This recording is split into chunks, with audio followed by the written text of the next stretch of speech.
Well, Armstrong Williams, it's so great to have you here at the DNC chatting. It is always an honor to sit and extract knowledge from the Epoch Times. Well, listen, I'm actually here to extract the knowledge. How many political conventions have you been to? I've attended every political convention since 1984, starting with Ronald Reagan, both Democratic and Republican. That is astonishing in itself.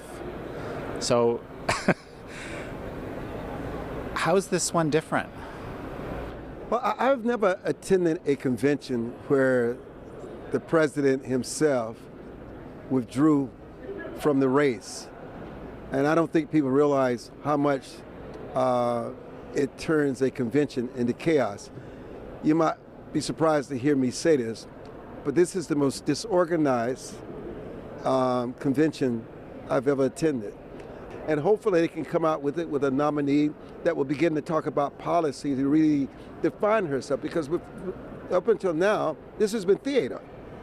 It's not real, because beyond this, people are having serious issues in America. They're struggling. They're a paycheck away from being homeless. They can barely put food on the table. They can barely put gas in the car. They get their kids to school. Now, you and I may come here in our bow tie and our suits and our ties, but real Americans across this country, especially the middle class, are really suffering, and they are really living in fear, not just about their way of life, but the stability and the future of America, or whether it will go off a cliff or not. What opportunities do you see for bipartisanship in America right now? The best part of America are ordinary Americans doing extraordinary things. To find the best of America, you don't longer find it in our leadership, in our elected officials. You find it in everyday Americans who sacrifice little to help someone who has far less. You find it in Americans who take care of communities when the government fails. When someone has paid their insurance policy for 20 years and all of a sudden they're in a crisis and the insurance companies don't want to pay. Everyday Americans quietly do things that the government no longer is capable of doing. And then so much of government's money that is fleeced from people who work hard to make that money is used for so many things that are just frivolous. And then, you know, we go off, we fight these wars, and while people may think Ukraine is important and Israel is important, all those things are important, and while the American people understand that, Americans want to see Americans first for a change. And then Vice President Harris is talking about fixing food prices. That's the start of socialism.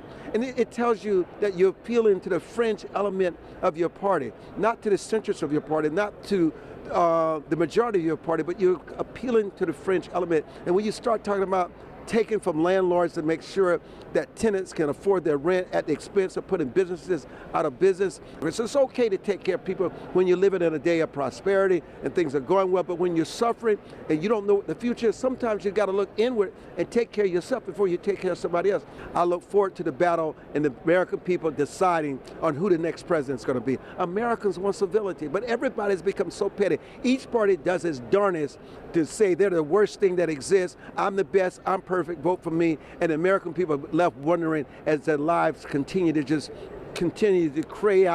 chaotic, out of control, don't know sometimes what leadership is anymore. They look to the church, they feel the church is failing them. Americans are really at a crossroad, and the sad news is the world is watching us. We are still the last lone superpower. People are still looking to America for hope, for direction, and we seem to be without a leader right now. And the people are saying, is this the best that American people can offer on the Republican Party and the Democratic Party? Is this the statement of what our leadership has become? No, because most people don't want to go through the tarnish of their character, questioning their character. People threatening them, threatening their families. They'll say to you, it's just not worth it. I think what is most difficult for us in the media, because sometimes we want access, sometimes we want favor, we compromise the truth because we want to be in bed with political parties, and we compromise the American people because we cannot be a neutral arbiter. And so I consider what we do as citizen journalism. You know, we talked about President Trump a couple of weeks ago about how incoherent he had become. I think I lost 4,000 followers. But I'm not in the business of likes and dislikes. I'm in the business of telling the truth, putting out the facts, no matter who it offends, let the chips fall where they may. And I think sometimes the mainstream media, the fourth estate has been too involved and too loyal to one party or the next at the expense of the American people.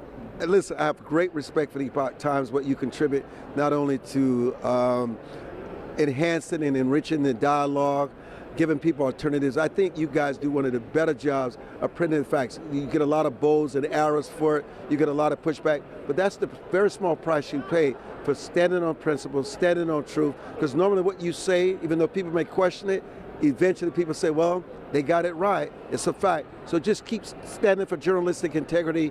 That's what this country needs.